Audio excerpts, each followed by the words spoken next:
อ้าวมือนี่เฮาก็มาลงปั๊มซัมเมอร์นี่พี่น้องปั๊มซัมเมอร์โตใหญ่ๆต่อสายไฟต่อสาย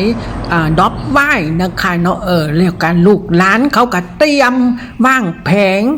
ใส่ขาตั้งไว้ทาแล้วผู้นั้น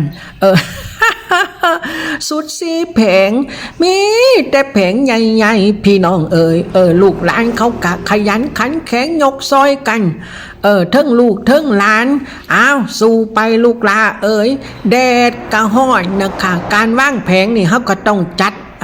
ระเบียบให้มันเรียบร้อยให้มันตรงกันนะคะเนาะมันจะได้กึ่งว่าหันเถาะมันจะได้เกิงแล้วบานี้ส่วนสิว่างแล้วนี่ก็บ่แม่นธรรมดาได้พี่น้องเอาลูกหลานก็มีแต่ผู้หญิงนี่ล่ะลูกสาวหลานสาวสารพัดพี่น้องไปสู่หม่องสู่บอนอยู่กลางสวนยางก็ไปอยู่กลางทงไห้ทงนาก็ไปนี่ล่ะขอบว่า